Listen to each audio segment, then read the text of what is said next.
Number 5. Shelby Omni GLHS. The Dodge Omni, a subcompact car that marked a significant shift in American automotive design, was introduced by Chrysler Corporation in 1978. It was a product of necessity, born out of the oil crises of the 1970s, which demanded more fuel-efficient vehicles. The Omni and its nearly identical twin, the Plymouth Horizon, became Chrysler's first foray into front-wheel drive cars in the United States. In 1986, the automotive world witnessed the birth of the Omni GLHS, when Shelby American took the already peppy Dodge Omni GLH and injected it with a dose of Shelby magic at their factory in Whittier, California.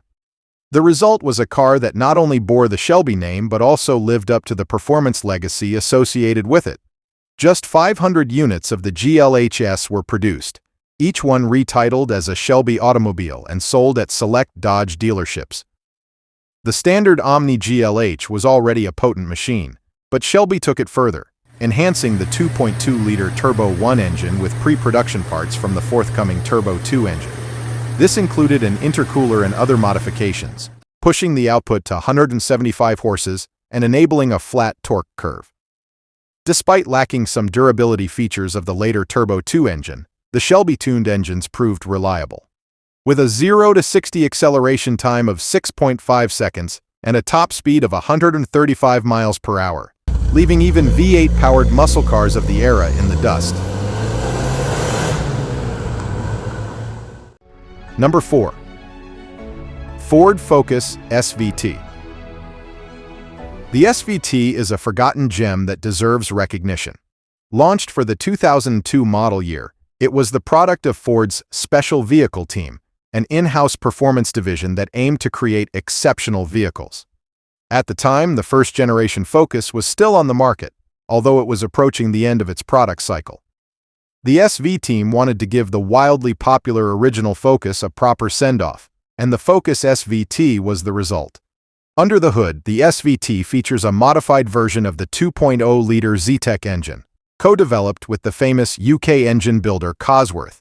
This enhanced power plant received special treatment, including an aluminum cylinder, high-compression pistons, forged connecting rods, and a dual-stage intake manifold.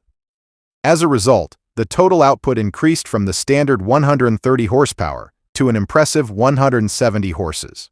To channel that power effectively, Ford equipped the Focus SVT with a Getrag 6-speed manual transmission, similar to the one found in the Mini Cooper S. But the SVT wasn't just about power, it also received upgrades in other areas. Engineers added larger disc brakes on all four wheels, a stiffened suspension for improved handling, and more precise steering. Inside, the SVT boasts leather seats, a leather-wrapped steering wheel and shift knob, an optional power sunroof, and a 7-speaker audio system. Initially a 3-door affair, the Focus SVT later welcomed a 5-door variant. In the 3 years from 2002 to 2004, more than 14,000 SVTs rolled out of the factory. Number 3. Mercury Capri ASC McLaren. The second-generation Capri was launched in 1979 and ended in 1986. This generation shared the Fox platform with the Mustang but was only available as a 3-door hatchback. The journey began in 1984 when the American Sunroof Corporation, also known as ASC, had a relationship with McLaren, specifically the engine development branch of Bruce McLaren Motor Racing. Inspired by McLaren's iconic blue and orange colors, ASC decided to transform the Capri into something special. The cost for this conversion was about $5,500 at the time. ASC calls them coupes, but they're still basically hatchbacks. Under the hood, the Capri's stock 302 cubic inch V8 engine was considered sufficient. It started with a Holley carburetor, producing 175 horses in 1984. A Hotter cam brought 210 horses in 1985, and fuel injection meant 200 horses for 1986. The power was transmitted through a Borg-Warner T5 manual or a Ford AOD automatic transmission. Between 1984 and 1986, 275 Capris were converted, specifically 10 in 1984, 150 in 1985, and 115 in 1986.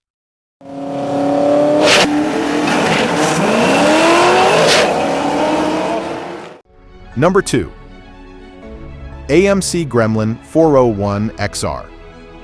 In the first year of the 70s, AMC introduced a compact car with a somewhat controversial design at the time. However, that is also the purpose of AMC. The Gremlin's hatchback design was necessary to make the car stand out in a competitive market, and according to Teague, nobody would have paid it any attention if it had looked like one of the big three. The car debuted with a 199 inline-six engine and an optional 232 inline-six, producing between 128 and 145 horsepower. Starting at a budget-friendly $1,959, the Gremlin offered fuel efficiency unmatched by any American car at the time. In 1972, AMC upped the ante by offering a 304 V8 in the Gremlin, transforming it into a poor man's Corvette. That same year, Randall AMC, a performance dealership in Arizona, took the Gremlin X to the next level. They created 21 limited edition 401 XR models, swapping the 304 V8 for AMC's monstrous 401. The heart of the car was the 401 cubic inch V8, making a robust 255 horsepower and 345 torque. Weighing in at just 2,590 pounds, the car had an impressive power-to-weight ratio. Combined with a 4-speed manual transmission, it is a thrilling performer on the road. CarCraft magazine tested a well-optioned 401 XR and recorded a quarter-mile run of under 12.3 seconds, over a second and a half quicker than the base Gremlin 401 XR. With only 21 examples built, these rare cars are highly sought after by collectors. Number 1. Mecure XR4 Ti. The XR4 Ti was a short-lived but interesting experiment by Ford in the 1980s. In September 1982, the Sierra launched in Europe, and a year later, the performance-oriented XR4 Ti appeared. Mr. Bob Lutz, executive chairman of Ford Europe at that time, decided to bring the XR4 Ti version to North America to compete with luxury and sporty imported models such as BMW. The name Sierra was not used in North America, as it was used by General Motors for the GMC CK Sierra truck line and sounded too similar to the Oldsmobile Cutlass Sierra. The XR4 Ti is assembled mainly by hand in Germany, and that is also the origin of the name Mecure, which means Mercury in German. The XR4 Ti packed a punch under the hood. Its 2.3-liter turbo engine, a variant of the one used in the Mustang Turbo GT, offered 175 horsepower and 195 torque. Mated to a 5-speed manual transmission, it can propel the car to 60 in 7.8 seconds.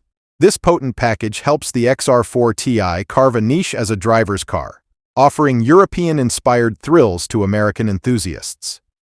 Despite initial success, sales declined over the years.